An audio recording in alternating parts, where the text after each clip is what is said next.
Rotorua ahead in tonight's bulletin. Local MP Todd McLeay says he's committed to ensuring Rotorua puts in a convincing bid for a piece of the government's urban cycle funding. Public submissions on the Bay of Plenty Coastal Environment Plan closed this Friday, and a dream come true for Tarawera Trail Marathon developer Paul Charteris. Rotorua MP Todd McLeay says he's committed to working with the District Council and the local cycling community to ensure Rotorua puts in a convincing bid for some of the $100 million for urban cycleways announced by the government.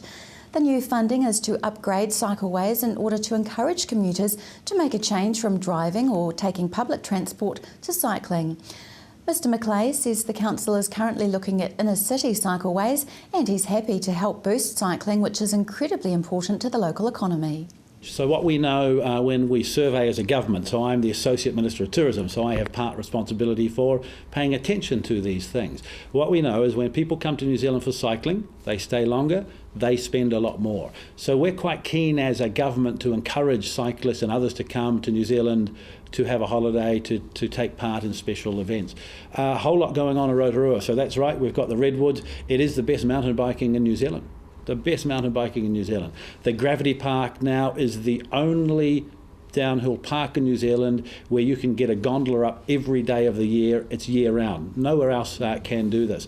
We've got the $3 million National Cycleway the government invested in a couple of years ago, which has opened about a year ago, 74 kilometres past a number of geothermal attractions in this area. Nowhere else in the world can you ride your bike and see that sort of thing. So Rotorua punches above its weight. We are the mountain bike capital of New Zealand. We offer more when it comes to cycling than anywhere else in the country, and it's as simple as this. It brings visitors to Rotorua who spend money in the local economy and create jobs. Rotorua SPCA is showing off their new shop. The SPCA shop on Fairy Springs Road has had a makeover, including an increase in floor space. Shop volunteer Melanie Davis says staff and customers are liking the changes. So here we are in the big new expansion. Let us know a little about this area. Yes, so Melanie, we've basically doubled the size of our shop, which we're really excited about. So it's given us a whole new area for all of this furniture, as you can see. Obviously furniture for us is great because we can sell it for a little bit more and make a bit more money for the animals. It also means that we've got a new linen area and we've got lots of kitchenware that we can now sell. So yeah, we're really excited about it. Public submissions on the proposed Bay of Plenty Coastal Environment Plan closed this Friday. The proposed plan includes new rules for mangrove removal, aquaculture and sewage discharge from boats. It also contains new policies for managing tsunami risk. Bay of Plenty Regional Council Strategy General Manager Fiona McTavish says that approximately 20 submissions have been received so far, so people wanting to submit need to have their documents in by 4 p.m. on Friday. The success of the community project Operation Cover Up has been celebrated with the latest shipment leaving for Eastern Europe. The project sees locals knitting woolen blankets for orphans and elderly in impoverished Eastern European countries. Coordinator Chris Whitman says she's overwhelmed at the generosity of locals every time she sends a shipment. It was started off by one lady who had a sponsor child over there. He let her know that all the children there were suffering from frostbite because the only blankets they had were the thickness of a flannelette sheet, and their average temperature in winter is 25 degrees below, which we just can't really imagine. So she decided that she wanted to send some blankets, anything that can be knitted to keep babies warm, right through to elderly people, because we don't just help the orphanages now, we help families at risk. In sport tonight, Rotorua's newest trail running event makes the most of the district's unique landscape, culture and legacy. The Tarawera Trail Marathon, tagged From Geyser to Volcano, is the latest trail run event to be developed by Paul Charteris. Mr Charteris says he's excited to be offering the unique event to the world. For the last 7 years I've been organising the Tarawera Ultra Marathon, and for all of that time I've really wanted to put on a truly spectacular marathon distance run, and finally we've found the perfect course, and the new event will be called the Tarawera Trail Marathon and 50 kilometres, so it's 42.2 kilometres and 50 kilometres. For more information visit taraweramarathon.co.nz. To your weather, Rotorua tonight, showers, northerly winds, an overnight low of 9. Tomorrow Thursday, showers clearing, becoming fine, southerlies, a high of 13 and low of 0. Outlook for Friday, mainly fine with southerly breezes, a high of 11 and low of 1. Marine forecast for Lake Rotorua, becoming southerly, 15 knots in the morning, waves less than half a metre, showers with fair visibility clearing. Still to come in tonight's show, we find out about plans for this year's Daffodil Day fundraiser for the Cancer Society. We meet this week's neighbour and our community speaker, and we're with 2 rugby administrators to find out about the Stan Mead Cup.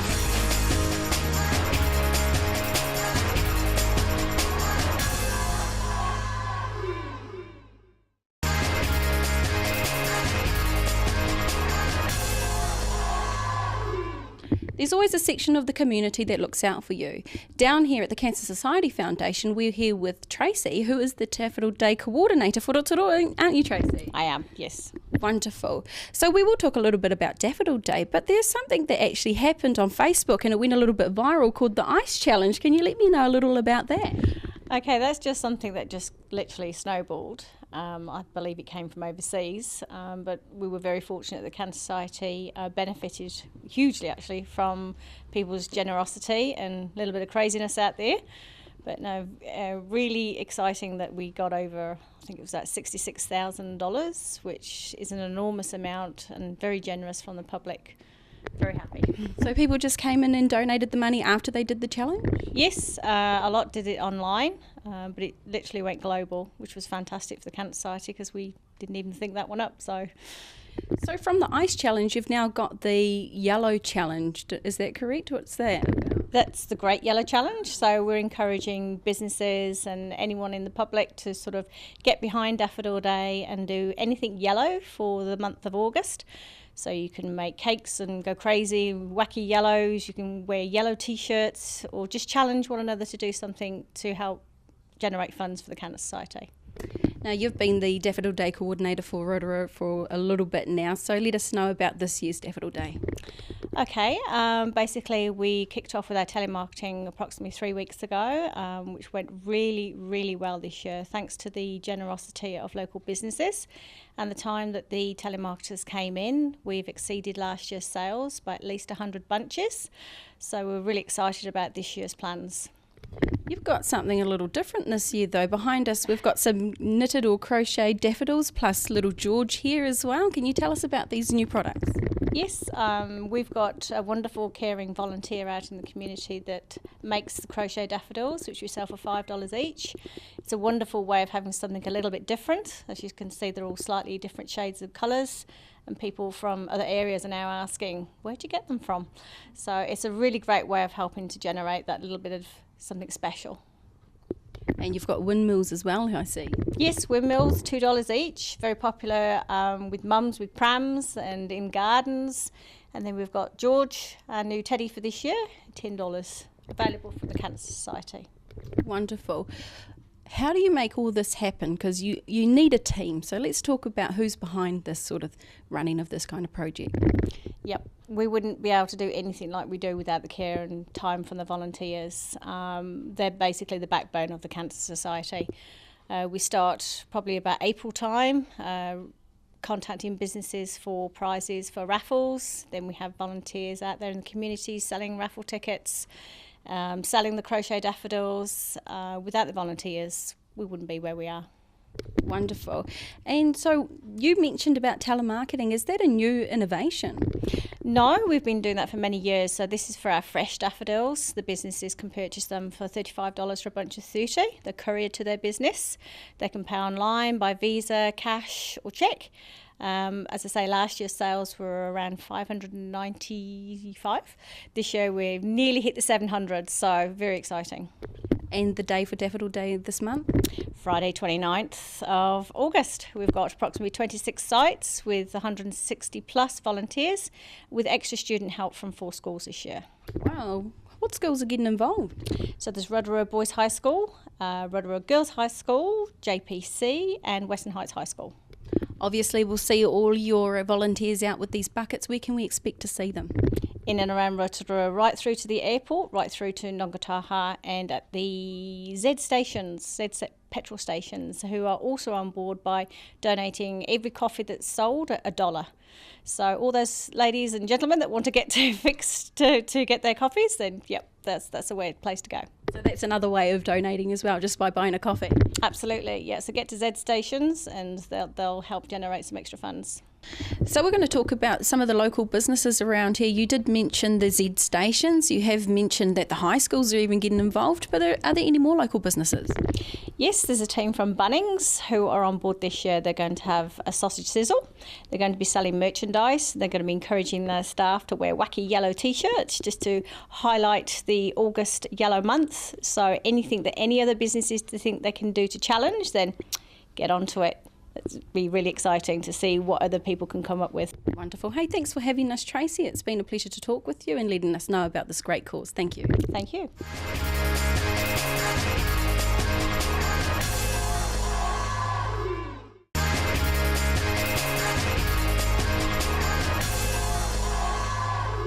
This morning we're here at the Rotorua Arts Village to find out a little bit more about a program called Neighbours in Our Community.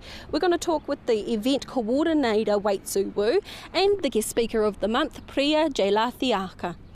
Wait, so as the event organiser, well actually I won't call it an event, it's more monthly speeches. As the speech organiser, why do we have these? What's so important about these monthly speeches? Well, Neighbours in Our Community is a platform to create opportunities for new residents, especially people come from the other country. They haven't have their family here or the friend here. The opportunity for them to meet up with the locals, to introduce to locals, and also encourage the new people to interact into our community easily.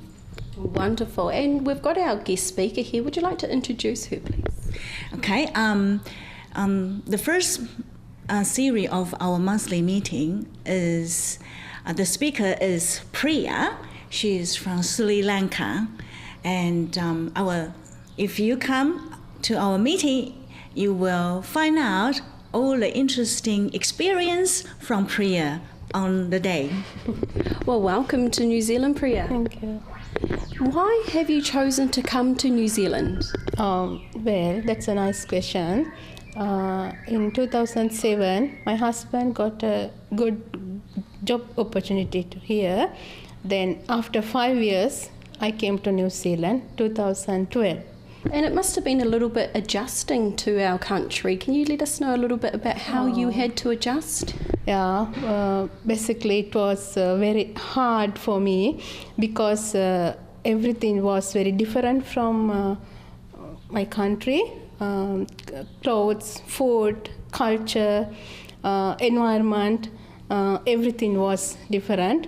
Then firstly I was at home all the time because I had a big homesick, and also I remembered my parents, relations, my friends, my country. Then main thing, I didn't have any friend here, any friends, relations. Then I was suffered, but I think now I am okay. And so how is your English going? How are you picking up our language? When I came to New Zealand, I had fair knowledge of English. I got through the IELTS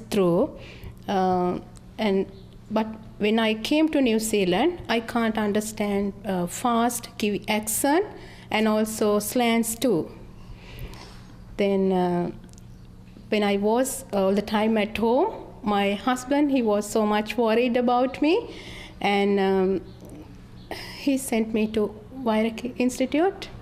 Then there was a big community, different people. They are from China, Japan, and different countries. And also I met most lovely teachers. They will help me, and after that I can relax. And now I am so much happy. I met Anna, and also I met Whites too. I'm so much happy to meet them. Wonderful. So it sounds like it's been a great opportunity for you to get to know people in our community, which is probably why, Anna, it's really important that we have these monthly meetings. What do you miss about home?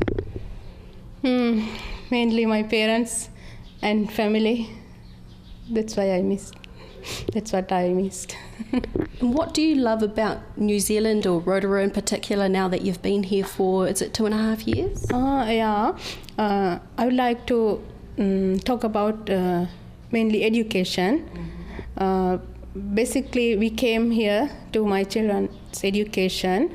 In my country, we have a very wide syllabus and competitive education system.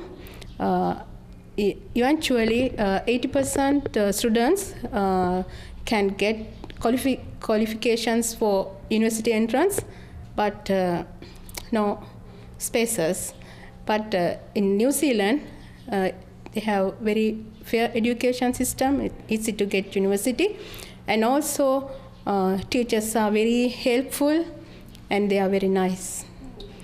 And also, the New Zealand people, honest, very honest. They are very honest, and also this respect the law. And also, I like environment. Wait, so what date can we expect to hear Priya do her speech? And whereabouts is it? What time is it? And who can come? Okay, it's at 12 o'clock to 1 o'clock at the Arts Village, always on the last Friday of each month. So it'll be a really interesting meeting. So please, everybody come along to hear our stories. Wonderful. So if you're in the Rotorua community and you'd like to get to know some more of our local members and where they're from and their backstory, as we've said here, you're welcome to come along to that meeting. Thank you both for coming. Thank you. Thank you. You're welcome.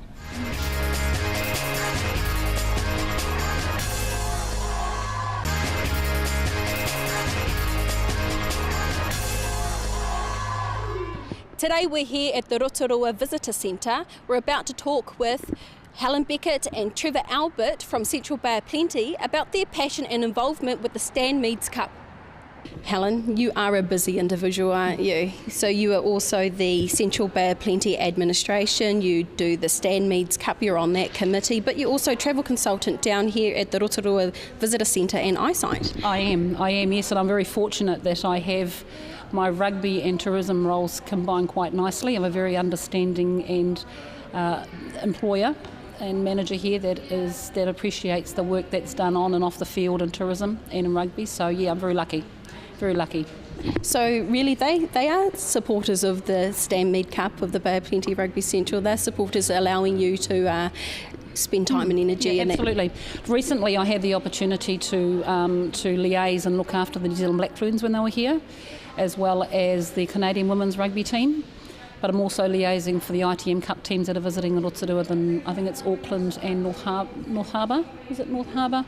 And the women's rugby Otago here this weekend. So yeah, there's certainly a lot of time, and it's all time that I give because I enjoy it and it's a passion that I have. I can't play the game, but I certainly wasn't going to be a rugby widow sitting at home not taking part in some way. So yes, very heavily involved and have been for 20 odd years, and loving every minute of it. Trevor, why is it so important for Central Bay of Plenty to support the Stan Mead Cup? Well, the importance here is, Helen has also touched on, is that it's promotion for our players that aren't making either the Bay of Plenty Steamers, the Bay of Plenty Development Team, or Bay of Plenty Under-19s.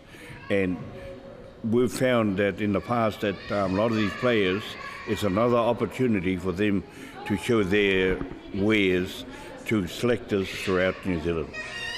So it's about having a pool of people and giving them a second chance? It's about giving these players a second chance where if they're missing out here in Bay of Plenty itself, that they're getting that opportunity. Tell us about some of the success stories. Who and what team? There's three of the players that I know personally come from a club that I support in Central Bay, Rotorua, and Whakataki Cunningham made it into the King Country last year. This year, he's gone back again, and he's taken a couple of the other boys from the Rotorua Rugby Club, Matt Landis and Bowie Keel. And I believe that those three players are all in the King Country squad this year. How long have you been a part of the whole organisation and set up and supporting the cup? Well before you were born. I actually, when Helen talking about the Peace Cup, I actually played for the Peace Cup in 1958. So you paid for it yourself? Yes, I've played for it myself, and it's the most ridiculous, ugliest looking cup you would ever see. And we lay our bodies on the line for it. It's always been known as the smaller version of the Ranfurly Shield for the minor unions. It might be an ugly cup, but it really is about the pride, isn't it? Passion. Yeah. It's passion for rugby. So Helen, if we can just, in one sentence, how would we say that the aim of the cup, right? How does it impact on the lives of the people who take part in these competitions? Oh, as always, there's a camaraderie and stuff, and the connection that you make outside of your own union or sub-union. So for Central Bay, we get to mix it again with our Eastern Bay whānau. Western Bay are not part of the competition this year; they chose not to be there, which is kei te pai. But we do get to connect and make friends and connections with other unions and sub-unions outside of here. So there are pre-season games that now have been created between Central Bay and King Country teams, and I mean the Stanmeads itself it's like a Chiefs franchise competition for the next grade down. So I mean the opportunities there are great for players if they want to achieve. One other thing I will add is that after all the games are played, there is a Stanmeads team selected. So we selected a Stanmeads team last year, and they played a Colin Meads 15 invitation team at Waitatī. So there is an opportunity to be selected for the actual Stanmeads Cup team itself, and we're doing that again this year. Fantastic. And so when is this cup taking place? Where, when? Well, because there were only 7 teams, we've split into 2 pools, so there's 4 teams on one and 3 on the other. We played Piako on the weekend. We didn't win, but the boys gave it a lot of heart.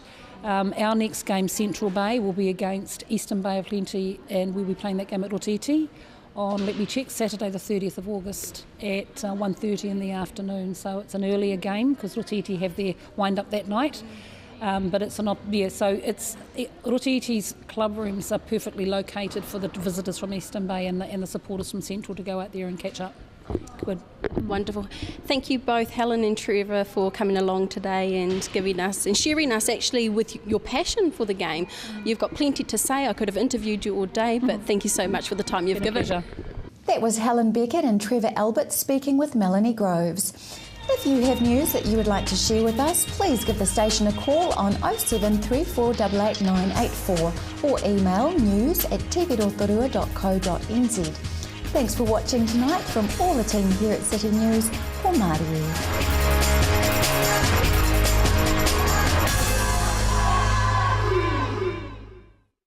Supporting local content so you can see more of New Zealand on air.